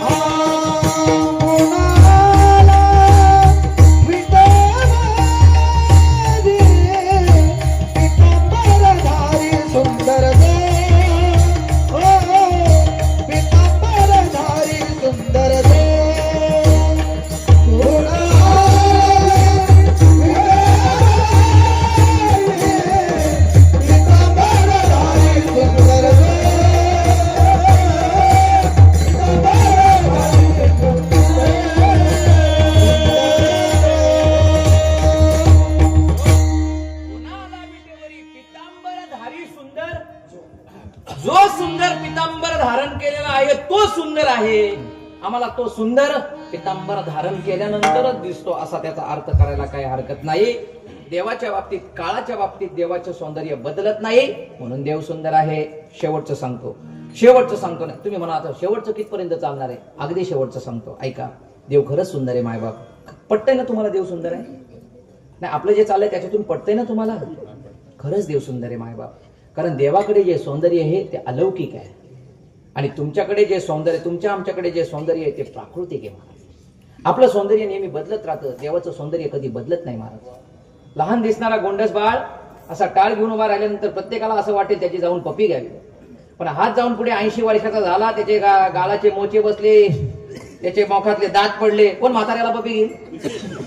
कोण घेईल सांगा. कोण घेईल. कोणी घेत नाही महाराज. का काळाच्या बाबतीत त्याचं सौंदर्य संपत गेलं महाराज. संपत गेलं. देवाच्या बाबतीत असं घडत नाही महाराज. देवाचं सौंदर्य का घडत नाही कारण त्याच्यापासूनच आपल्याला सौंदर्य प्राप्त झालेलं आहे. त्याचं सौंदर्य बदलत नाही. शेवटचं दृष्टांत कीर्तन संपलं. काय झालं. रामरावणाचं युद्ध संपलं आणि सीतामय्या भेटल्यानंतर परतीचा प्रवास चालू झाला. डोलीमध्ये सीतामय्या बसलेल्या आहेत. प्रत्येक वानर एकच विचार करायला लागला ज्या देवाने सीतामय्या करता इतकं घनघोर इतकं मोठं युद्ध केलं नाही आम्ही असं ऐकलंय सीतामय्या हरपल्यानंतर प्रभू रामचंद्राने झाडाला मिठ्या मारून सीते म्हणून ओरडले. विश्वाचा जनिता धसधसा सीतेच्या वियोगामध्ये रडायला लागला असं आम्ही ऐकलंय म्हणे. कोण म्हणतात. वानर. सगळी माकडं बसून चर्चा करायला लागली विसाव्याच्या वेळेस. जसे आपण आषाढीच्या वारीला गेलो विसावा घेतो ना आणि मग घरच्या चर्चा करतो. राप कसा झालाय. पाऊस पडला का. गेलाय कशाला मारायचं ना घरी उगाच कशाला तिकडे. बरीच लोक महाराज मोबाईल चार्जिंग करून द्या. राहू दे ना बाबा. त्या कधी कधी त्या सिस्टमची पिन काढून टाकतात. कीर्तन चालू त्याची पिन काढून याची चार्जिंगची पिन. माहितीच नसतं त्याला आलोय कशा करता. तुम्ही सांगा ना महाराज. कठीण आहे महाराज कठीण आहे. सगळे वानर बसले होते. चर्चा चालू झाली. कशी असावी सीतामय्या. जिच्या करता इतकं मोठं युद्ध केलं कशी असावी. सगळे जण विचार करतात कशी असावी. अरे कशी असावी काय म्हणे. एकदा जाऊन पाहू कशी येते. अरे जिच्या करता इतकं मोठं युद्ध केलं प्रत्यक्षात भगवंतानी रडावं. सीतामय्याच्या वियोगामध्ये झाडाला मिठ्या मारून रडावं. प्रत्येक गोष्टीमध्ये सीतामय्या दिसावी अशी भगवंताची अवस्था झाली. आणि आपला देव जर इतका सुंदर आहे आणि देवाने जिच्या करता रडावं ती किती सुंदर असावी. चला म्हणे सीतामय्याचं दर्शन घेऊ. जिच्या करता युद्ध केलं तिचं दर्शन घेऊ. आणि सगळ्या वानरांनी लाईन लावली दर्शन घेण्याकरता. कारण वानर प्रामाणिक होते. लाईनी लावली दर्शनाकरता लाईन लावली. आणि तुम्ही हसता का मला कळत नाही. आणि मग त्या लाईनीमध्ये दर्शन घेण्याकरता एक प्रतिनिधी झाला. चला एकाने पुढे मध्ये दर्शन घ्यायचं. आता दर्शन सीतामय्या डोलीमध्ये बसलेल्या होत्या. प्रत्येक जण जायचा तर डोलीचा पडदा उचकायचा. सीतामय्याला पाहायचा. सीतामय्याला पाहिलं. आता सुंदर वस्तू पाहिल्यानंतर आपल्याला काय वाटलं पाहिजे. आनंद झाला पाहिजे ना. अहो जसं काही सीतामाईला पाहिल्याबरोबर ती वानर इतका घाण तोंड करायची तुम्हाला सांगतो, अगदी वाईट तोंड करून, जणू काय कारलं तोंडात टाकलं की काय. कडू कारलं जसं तोंडात पडावं, कारलं पडून तोंड कडू होत नाही का, तुम्हाला वाटत नाही का? फोरेट घ्या, फोरेट टाक, नको जास्ती वानर मरतील कदाचित. कारलं जर तोंडात टाकलं महाराज, असं केविलवाना वाईट तोंड करून वानर बाहेर निघायची. जो प्रतिनिधित्व करत होता तो म्हणतोय नक्की पाहतात तरी का. आणि सगळ्या वानरांचं दर्शन, सगळ्यांची तीच अवस्था. प्रतिनिधित्व करणारा म्हणतो ए जाऊ का नको. म्हणजे काय आता आम्ही पाहिले तूही पहा. अरे म्हणे सगळे एवढं वाईट तोंड करून बाहेर निघाले, सीतामाई सुंदर दिसली नाही का. म्हणे आम्ही पाहिले तूही पहा. राग आला मला. आणि तोही प्रतिनिधित्व करणारा गेला शेवट. आता त्याचीही तीच अवस्था, त्यांनी वाईट तोंड करून आले. आणि मग वानरांची चर्चा चालू झाली. असं वाटलं होतं देवाला अक्कल. कोण म्हणताय? वानर नाही, सध्याची वानर सांगतोय. देवाची अक्कल काढायला कमी करत नाही. आमच्याच वाट्याला का, देवाला थोडी पण अक्कल. कितीतरी बोलणारे पाहिलेत. वानर म्हणतात अरे देवा, जिच्यासाठी इतकं मोठं युद्ध करून घेतलं आमच्याकडून, कितीतरी वानर आमची चिरडली गेली, कितीतरी मारली गेली, ह्या सीतामाईला का. अरे आपला देव इतका सुंदर आहे आणि त्या या सीतामाईया करता त्यांनी रडावं. थोडी तरी सुंदर आहे का रे म्हणे ती. का देवाने इतका मोठा युद्ध केला. आणि यांची चर्चा लक्ष्मण भाईने ऐकली. आता लक्ष्मण भाईया म्हणजे तोंडाने कमी ना बाणाने जास्ती बोलायचे. लक्ष्मण भाई मध्ये काय रे, काय चाललंय, 11:30 वाजले तरी अजून. संपवतो म्हणजे देवा संपवतो. काय चाललंय चर्चा तुमची, सीतामाईया काय. म्हणे काय नाही लक्ष्मण भाई, आमचं बरं चाललंय, तुमचं चालू द्या तिकडे. नाही सीतामाईया विषय निघाला म्हणून आलोय. काय झालंय, सीतामाईया काय म्हणताय. आणि मग त्यांनी सांगायला सुरुवात केली. म्हणे लक्ष्मण भैया तोंडाने बोलणार असाल तर सांगतो आम्ही तुम्हाला, पण तोंडाने बोला, बाणाने बोलणार नाही ना. नाही बोलणार, सांगा काय काय सीतामाईया काय. म्हणे देवानी सीतामाईया ज्यावेळेस रावणाने पळवली, देव रडत होते म्हणे. हो. नाही देवाने झाडाला मिठ्या मारून सीते म्हणून रडले. हो. देवाने सीतामाईया परत मिळावी म्हणून इतका मोठा युद्ध केला. हो. अहो आमच्या पुढे प्रश्न असा पडलाय, जर आमचा देव इतका सुंदर आहे, जिच्या करता सीतामाईया करता देवाने युद्ध केलेलं आहे, मग ती सीतामाईया किती सुंदर असली पाहिजे. लक्ष्मण भाईया म्हटले तुम्हाला म्हणायचे काय. नाही म्हणे आम्ही सगळ्या वानरांनी सीतामाईयाला पाहिली, पण ती आम्हाला थोडीही सुंदर वाटली नाही, एवढीही सुंदर वाटली नाही. लक्ष्मणबाईने उत्तर दिलं आजपर्यंत मैयाच्या चरणा व्यतिरिक्त कधी पाहिलं नाही, पण चरणावरूनच सांगतो माझी मैया कितीतरी सुंदर आहे, कितीतरी सुंदर आहे. का तुम्हाला सुंदर वाटत नाही, का सुंदर वाटत नाही. वानराने धाडस करून उत्तर दिलं. अरे म्हणे का सुंदर वाटत नाही म्हणजे काय, का सुंदर वाटत नाही म्हणजे काय. अरे ती एवढी तरी सुंदर असती, कशी काय सुंदर आहे तुम्ही म्हणता. अरे पण का सुंदर वाटत नाही. वानराने सांगितलं तिला एवढी तरी शेपटी आहे का म्हणे. म्हणजे वानरांची संकल्पना काय आहे, ज्याची जेवढी मोठी शेपूट तो तितका सुंदर. मग मला आता उत्तर द्या, प्रभू रामचंद्रांना पाहत असताना त्यांना काय शेपटी दिसत होती. बोला कीर्तन संपलं, पटपट बोला. प्रभू रामचंद्रांकडे पाहत असताना हनुमंतरायांसारखी शेपटी होती का प्रभूंना. नाही. इथं तर खरी गंमत आहे महाराज. देवाकडे पाहत असताना त्याचं सौंदर्य हे अलौकिक आहे. भक्त जसा पाहतो देव तसा प्रगट होतो. माकडांना अपेक्षा होती देवाच्या ठिकाणी शेपटी मोठी असेल तर देव सुंदर, देवाच्या ठिकाणी कदाचित वानरांना सौंदर्य जर दिसत असेल तर देवाच्या ठिकाणी कदाचित त्यांना शेपटी दिसत असावी का. जशी भक्ताला अपेक्षा आहे तसा तो भगवंत दिसतो. हे देवाचं अलौकिक सौंदर्य आहे. म्हणून जगद्गुरु संत तुकोबाराय म्हणतात, सुंदर ते ध्यान उभे विटेवरी करकाटावरी ठेवून या विठोबार.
कृपया यानंतर लगेचच 1 मिनिटामध्ये महाराजांचं सन्मान चिन्ह देऊन ज्यांच्या सौजन्याने ह्या कार्याची सुरुवात झाली प्रथम दिनी, मी विनंती करेल की वेद बालकृष्ण रुठे यांच्या 5व्या अभिजित सोहळा निमित्तानं या ठिकाणी जे सेवा शुश्रूषा दिली आहे त्यांचं सन्मान चिन्ह करणं उचित आहे आणि त्यांनी हा संकल्प ठेवलेला आहे. म्हणून त्यांना विनंती करतो की महाराजांना सन्मान चिन्ह देऊन सन्मानित करावं. आणि महाराजांनी आता उल्लेख केला की खरोखर धोतर काय असतं, धोतराचं त्या ठिकाणी देऊन सन्मान करत आहेत.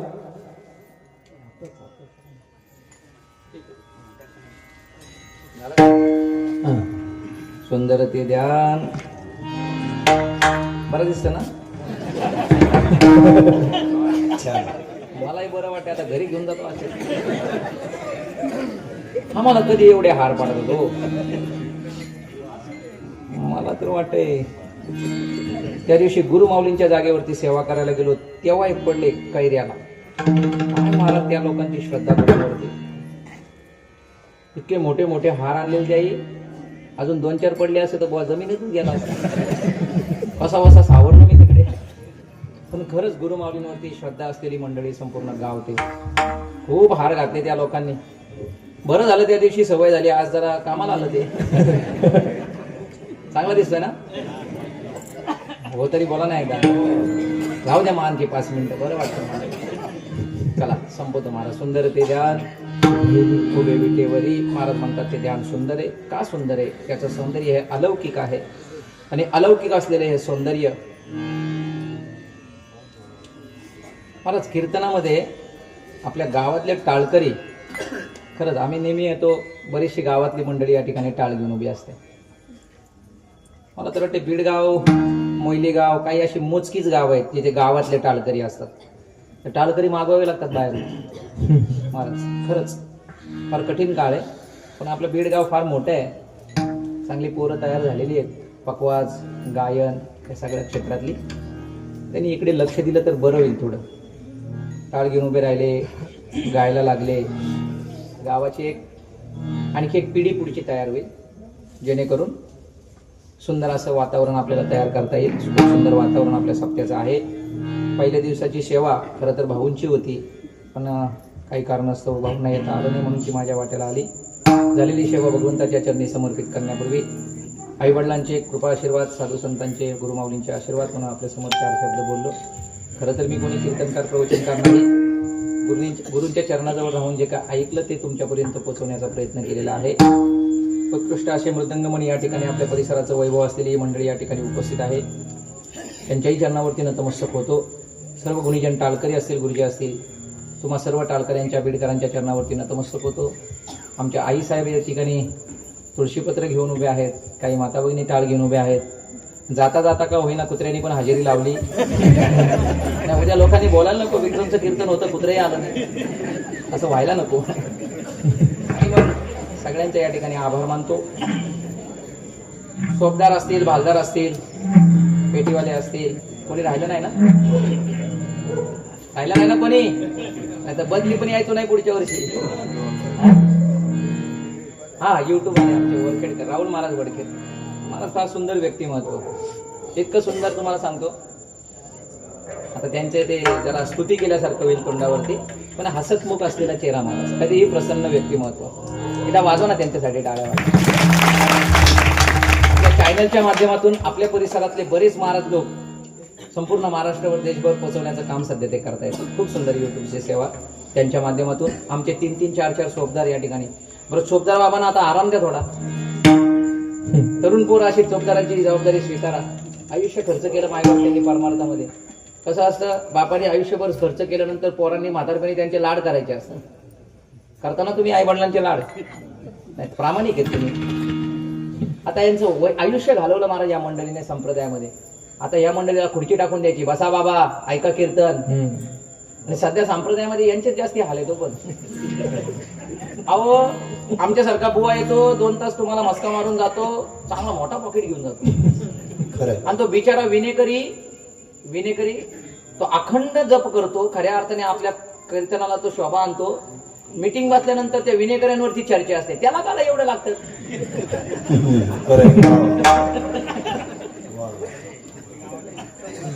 त्याला 500 जी भरली तर ती पण फाडून भरावी का वाटते असं लोकांना. गावाला गेली नाही, तुमच्या गावचं कुठं सांगतोय मला, तुमच्या गावचं कुठं सांगतोय. फार ही मंडळी जपली पाहिजे. महाराज आयुष्यभर यांनी परमार्थ केला, तेव्हा या परमार्थातले सुगीचे दिवस आठवले महाराज, पाहायला मिळाले आपल्याला. ह्या लोकांची कदर केली पाहिजे आपण, या लोकांना जपलं पाहिजे. ही मंडळी बघा ना, आता चोपदार प्रत्येकाला असं वाटतं गुळ द्यालाच. बरं कीर्तनकारांनी त्यांना गुळ आणायला सांगावं, यात नवळ नाही. बसलेला पण खुणवतो हे ते गुळ द्यायला करतायत का? चोपदार कशा करता असतात सांगूच का? सांगू. चोपदार एवढ्या करता असतो, कीर्तनकार कीर्तन करता करता जर पाडला नाही, तसा कीर्तनकार पाकिट घेतल्याशिवाय पडत नाही. पाडलाच कीर्तन करता करता तर कीर्तनकाराने घेतलेला अभंग चोपदारांनी सोडवायचा असतो. सोपं आहे का एवढं तुम्हाला सांगतो. आणि तुम्ही त्याला फक्त गुळ देण्याकरता वापरता, फक्त एक गुळ फेक चालत नाही. मला संप्रदायाचे काही नियम आहेत. अशी गुणीजन मंडळी आपल्याला लाभलेली आहे, या मंडळीला जपा. चला, संप्रदायाच्या नियमानुसार आपलं भजन झालेलं आहे. आभार प्रदर्शनाचा कार्यक्रम संपलेला आहे. 11:15 जवळजवळ वाजत आलेले आहेत. तुम्ही शिव्या देण्याच्या आधी भजन घेतलेलं बरं. ज्ञानेश्वर माऊली, ज्ञानराज माऊली तुकाराम, ज्ञानेश्वर माऊली, ज्ञानेश्वर ज्ञानेश्वर ज्ञानेश्वर माऊली,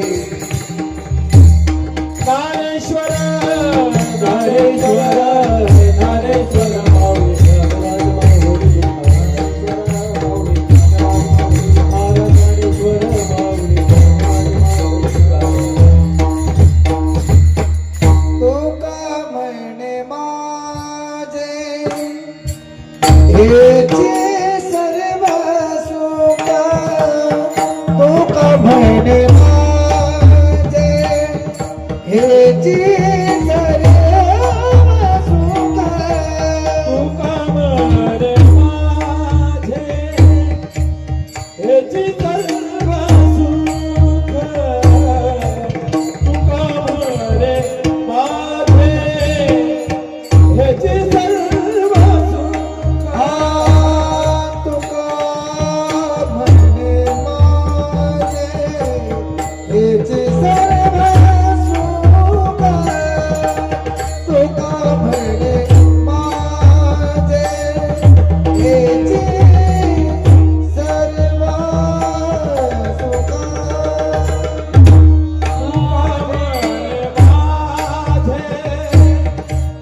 हेची सर्व सुख, तुका म्हणे माझे हेची सर्व सुख.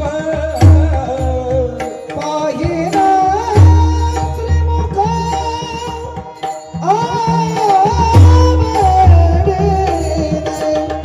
पाहिना श्रीमुख आवडीने,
रे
एक फक्त 2 मिनिटं